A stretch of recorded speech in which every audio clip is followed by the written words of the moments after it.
Ok, ben on est de retour.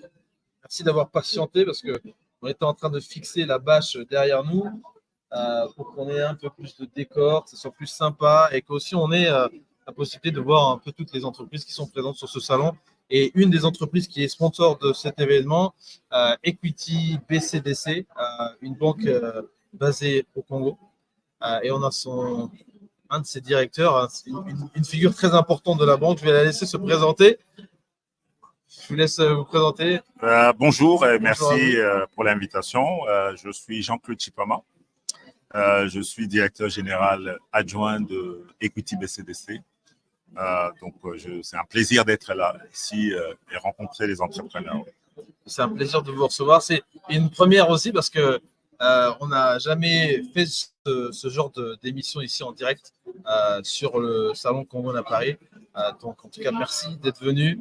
On remercie toutes les personnes qui travaillent avec vous, qui ont pu permettre de faire justement cet entretien. Oui.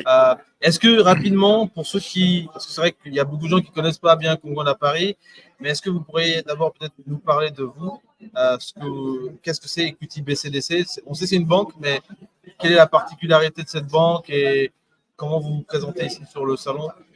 Alors, déjà, Equity BCDC, c'est une banque commerciale. Donc, il a la licence de banque commerciale, donc afin de pouvoir financer les projets. Donc, notre métier, c'est collecter les dépôts. Et puis, de l'autre côté, c'est financer les projets ou les particuliers. Donc, banque commerciale, la particularité, c'est que pour comprendre cette unicité de Equity, il faut revenir à la mission de Equity. Transformer des vies, donner de la dignité aux gens et puis créer et faciliter les opportunités. Donc, ça veut dire que Equity vient comme un intermédiaire entre le marché et les entrepreneurs. Vous êtes entrepreneur, vous avez besoin de financement, Equity est votre partenaire. Vous êtes entrepreneur, vous avez besoin d'accéder à certains marchés, Equity peut vous accompagner. Nous avons donc des services et des produits et services qui répondent à ce besoin-là. Mais une des particularités que nous avons également, c'est d'aller sur le terrain social. Donc, on va aller contribuer à l'éducation des enfants. Le programme ILP, c'est un programme qui identifie les jeunes intelligents qui ont obtenu 80% aux examens d'État. Et nous allons les prendre, nous allons les coacher, les former, mais surtout les initier à la vie professionnelle. Donc, ils vont passer chaque année pendant les 5 ans d'études universitaires que nous finançons, que nous prenons totalement en charge. Et pendant ces 5 ans, ils ont la possibilité de côtoyer un coach ou un mentor qu'on leur donne au sein de la banque. Et chaque année, pendant la période de trêve scolaire, ils vont passer un stage à l'intérieur de la banque. De sorte que quand ils terminent, ils sont tout de suite opérationnels sur le plan professionnel à l'intérieur de la banque. Donc, leur emploi est garanti. Nous faisons de la formation à l'inclusion financière.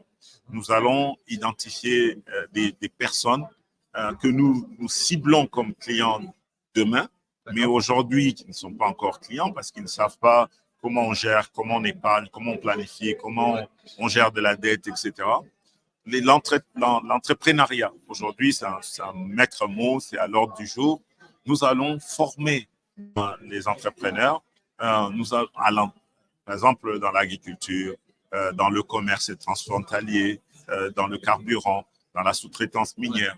Donc, il y a pas mal d'activités que nous allons identifier en amont et nous allons former, trouver les formateurs pour vous. Cette année, on est déjà à plus de 52 000 entrepreneurs formés. Oui, ce n'est pas des projets, hein, c'est réel, ça tourne déjà. Hein, ça tourne. Donc, ça, c'est quelque chose qui est critique. Ensuite, nous avons, avec Schneider, signé un partenariat qui nous permet d'offrir 1 million de kits solaires. Ça veut dire que des gens qui vivent dans les milieux ruraux, sans électricité, nous, on apporte des kits solaires qui ont la capacité de 6 ampoules. Il y a 6 ampoules que vous pouvez mettre dans 6 pièces à la maison. Et donc, ça permet à ce qu'on ait l'éclairage tout le temps. Oui. Ensuite, nous visons à financer 2 millions de projets agricoles. 2 millions de projets agricoles. Parce que, comme le président l'a dit, la revanche du sol sur le sous-sol.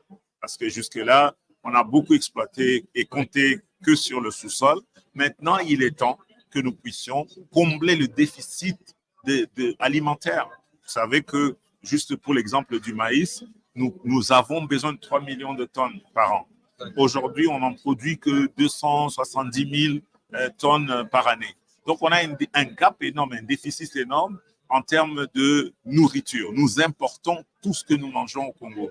Et pour ça, nous devons absolument contribuer dans le financement, dans l'accompagnement, dans la formation, etc. etc. C'est les problématiques qu'on retrouve aussi en République du Congo, effectivement, parce qu'il y a aussi énormément d'importations qui se font. Donc, on est sur des problématiques qui sont similaires. Et je vous rejoins sur justement la formation des entrepreneurs, mais ce volet de mentorat que vous avez expliqué, il est assez intéressant parce qu'il y a tout cet élément de discipline aussi qui est important quand on rentre dans le monde du travail, venir à l'heure, respecter sa hiérarchie, faire les tâches qu'on a besoin de faire, prendre sa pause à l'heure où il faut la prendre. Tout ça, on pense que c'est simple. En réalité, il y en a plein qui ont besoin d'apprendre ces éléments-là. Juste ici sur ce... Alors, deuxième chose, pardon, j'ai pas fini d'aborder, c'est que maintenant, sur le plan économique, là, c'est le volet social. Maintenant, sur le plan économique, première particularité, c'est le financement. En termes de capacité, nous sommes la seule banque avec une capacité de 500 millions de dollars par projet. Wow. 500 millions de dollars américains. 500 millions de dollars. Oui. Donc, on a une capacité de financement qui est très, très élevée. Donc, ensuite, nous avons une équipe disséminée à travers la RDC. Tout le territoire est couvert. Nous avons une infrastructure digitale qui permet de mettre tous nos produits dématérialisés. Donc, que ce soit l'utilisation du USSD, que ce soit l'utilisation de la carte, que ce soit l'utilisation, l'interconnexion avec les mobile money, que ce soit RTL, Vodacom, M-Pesa, etc., etc. Donc, nous avons mis en place, donc on va dire, un engin digital qui permet de pouvoir adresser. Tenez, vous avez une application qui vous permet de faire, y compris des virements. Surtout si vous êtes dans la diaspora, surtout si vous êtes à l'étranger. Donc, quoi de plus normal, avoir accès à ces gens. Donc, nous avons également mis en place ce qu'on appelle les agents bancaires. Les agents bancaires, c'est-à-dire, on a franchisé les services de banque de base, c'est-à-dire ouvrir un compte, faire un dépôt, retrait, faire un virement, etc. On a 19 000 agents bancaires aujourd'hui répartis sur la RDC. L'idée, c'est quoi? Vous n'avez pas besoin de prendre un transport en commun pour aller avoir accès à un service financier de Equity BCDC. Ça comprend aussi l'ouverture d'un compte ou bien? Oui, ça comprend également une ouverture de compte. Et tout ça est digitalisé. Hein. Aujourd'hui, vous ouvrez un compte en 4 minutes. Donc, on vous prend avec 4 minutes avec votre téléphone, on scanne votre pièce d'identité, vous recevez un SMS qu'on appelle un OTP, une notification, et avec le code, vous validez, vous avez votre numéro de compte sur votre téléphone en SMS. Donc, ça, c'est pour les gens, parce que là, ici, on est à Paris, on est évidemment loin du Congo.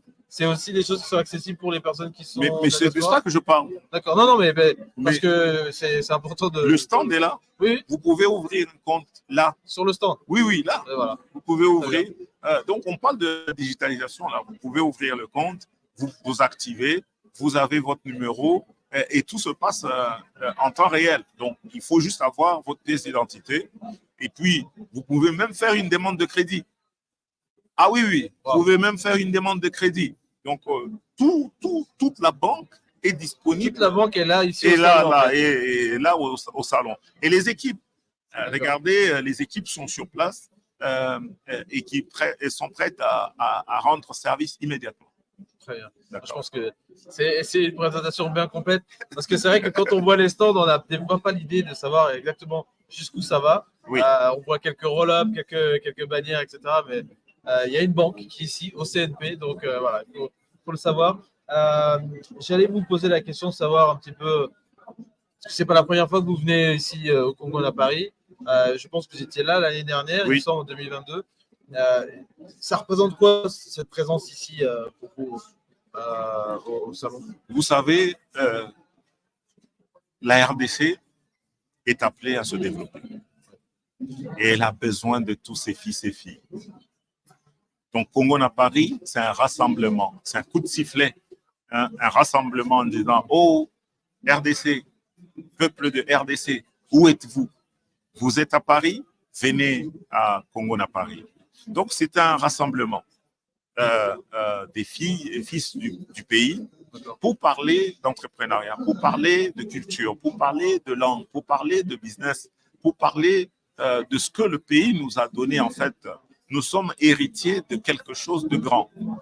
Alors maintenant, la question c'est, est-ce que ce Congo-là va se développer? Parce que je suis sûr qu'il va se développer un jour. Maintenant, est-ce que c'est avec vous et moi ou pas? Voulez-vous être observateur ou est-ce que vous voulez être acteur? Donc la banque vient pour vous permettre de matérialiser le fait de contribuer au développement de la RDC. Vous avez un projet, nous on finance, ben, ça crée de l'emploi, ça crée de la richesse, ça crée de la valeur pour la communauté. Donc pour nous, pour nos enfants et pour les générations futures. Donc c'est de ça qu'il s'agit. Nous venons concrètement matérialiser des projets d'investissement dans l'immobilier et dans tout le secteur de la vie économique. Nous n'avons pas le droit de laisser les autres prendre notre pays et nous, observateurs, consommateurs. Non, c'est pour ça que chaque année, nous venons ici, nous sommes présents dans ce rassemblement. Ce n'est pas une question de nombre, hein. Ce n'est pas une question de nombre, c'est une question d'état d'esprit. Donc, dans notre cas, nous avons conscience que le Congo ne se développera pas seul sans la diaspora. La diaspora a un rôle critique. Elle a la connaissance, elle a de l'expérience, elle sait c'est quoi le développement parce qu'elle a autour de, ici en France, en Belgique, au Canada, aux États-Unis, etc.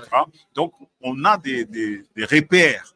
Voilà, c'est de ça qu'on a besoin en RDC et ça, nous venons apporter des services financiers qui vont à avec. ça, j'ajouterais aussi qu'effectivement, vous avez absolument raison de le dire, mais il y a aussi un élément qui est important pour la diaspora, c'est qu'elle est connectée en termes de réseau, en termes de technologie, elle a une expérience qui est évidemment pas celle qu'on a peut-être au pays.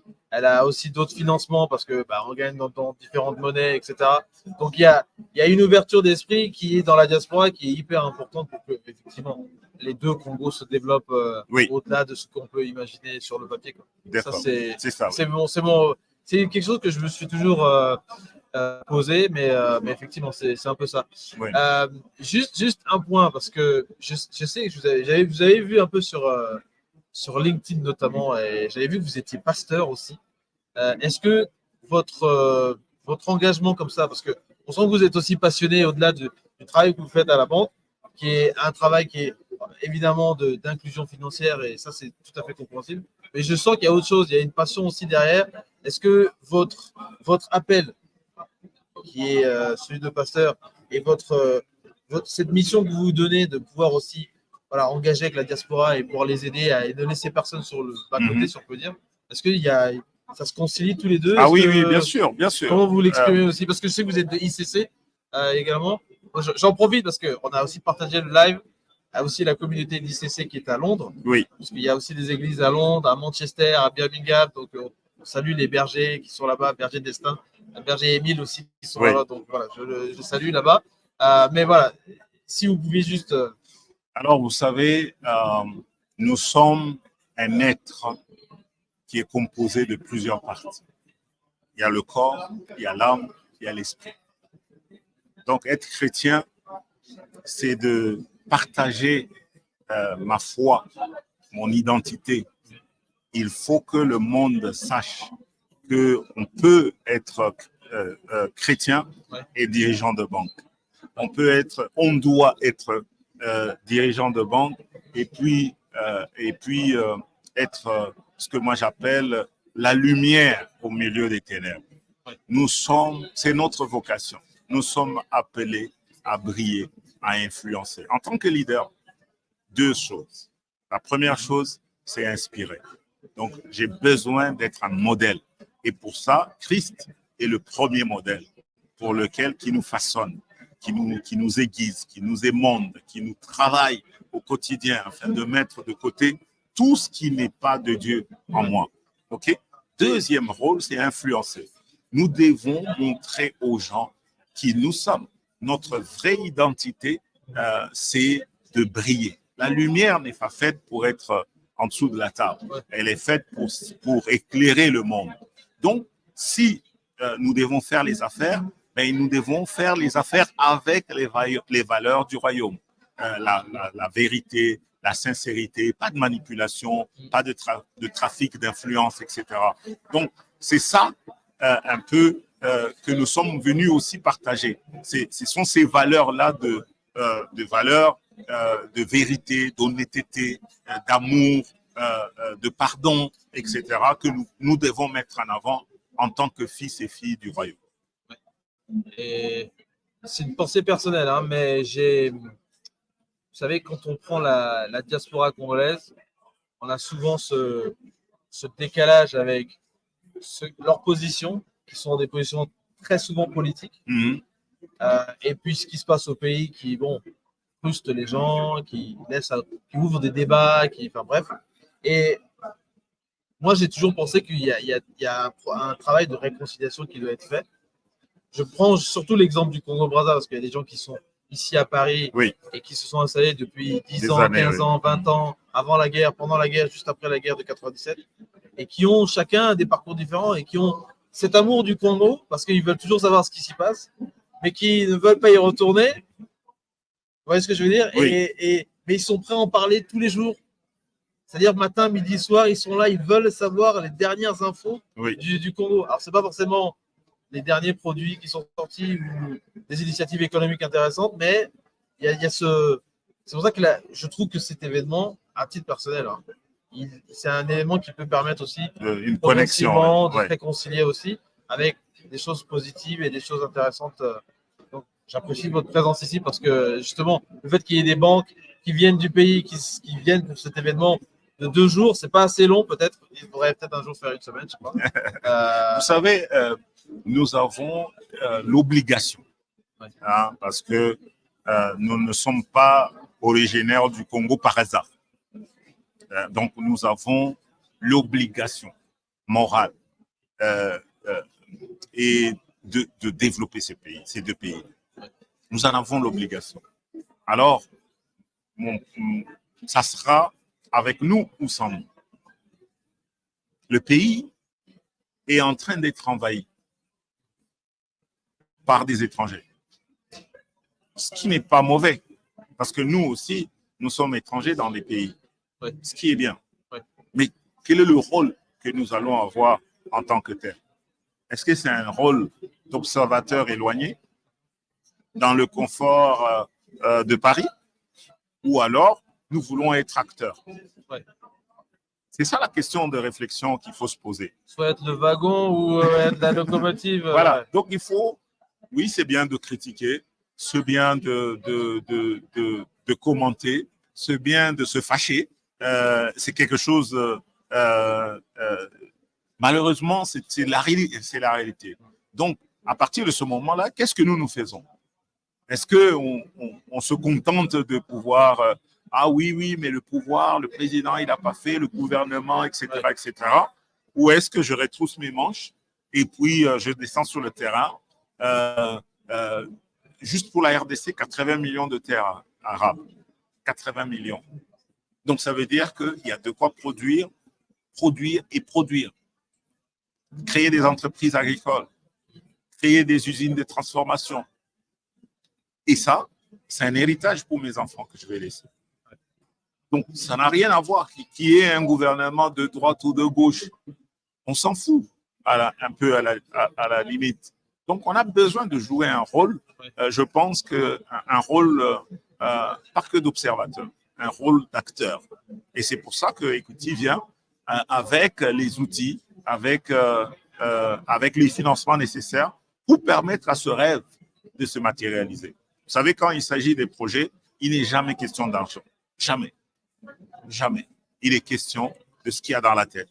Or, ici, les gens ont le privilège d'avoir été dans les bonnes écoles. Donc, il faut qu'on arrête. Il faut qu'ils arrêtent. Diaspora, vous m'écoutez, arrêter de rêver, de penser que ça va se faire tout seul. Non, il faut qu'on le fasse ensemble. Allons sur le terrain. Ne demande pas de renoncer à vos nationalités que vous avez acquises. Non, c'est pas ça. Ah, mais le pays, là, il nous appartient. Moi, j'ai une phrase pour vous, peut-être que vous serez d'accord avec ça. C'est mon grand-père qui l'a dit à mon père et qui me le dit aussi souvent. Mon père me disait, fiston, ne sois pas le boulon d'une mécanique dont tu ignores la logique. Et pour moi, j'ai transposé ça sur justement la place de cette diaspora à l'étranger, qui effectivement a un travail et un impact aussi à sa manière, oui, mais qui a besoin peut-être d'être plus impliqué sur ce qui se passe au Congo, au lieu d'être à 10 000 km et revendiquer un certain nombre de choses, parce qu'on est ici dans un système qui on ne comprend pas. Oui. On ne sait pas quels sont les enjeux, parce que ce n'est pas des enjeux qui nous concernent véritablement. D'ailleurs, à ce propos, c'est ce que nous apportons. Nous voulons apporter à la diaspora l'intelligence locale. Donc, autant vous faites confiance en votre pasteur, autant faites confiance à la banque. Parce que, dans ce cas-là, elle a un rôle de conseiller. Donc, nous venons, nous savons que vous êtes loin, que vous êtes à distance. Mais ensemble, on peut valider, on peut valider des projets, on peut valider des idées, on peut vous accompagner sur le terrain, on peut vous accompagner. Nous avons des services qui sont à disposition. Vous voulez organiser un voyage d'affaires, d'exploration, etc. Nous sommes prêts à vous accompagner. Donc, passez au stand, prenez les contacts et nous organisons pour vous, avec vous. C'est gratuit, c'est un service qui est gratuit que nous proposons parce que nous pensons que la diaspora a beaucoup à donner. Elle a quelque chose à donner au Congo. C'est très important. Elle est formée, elle a la connaissance, elle a l'expérience, etc. Ensemble, allons développer nos pays. Écoutez, c'est un magnifique mot de la fin pour un salon qui justement amène les diasporas des deux Congos. En tout cas, je vous remercie d'être venu sur le stand. Merci Kevin. Et bonne continuation si vous avez encore d'autres visites à faire D'accord. pendant ce stand. Voilà. Merci beaucoup. Merci beaucoup. Au revoir.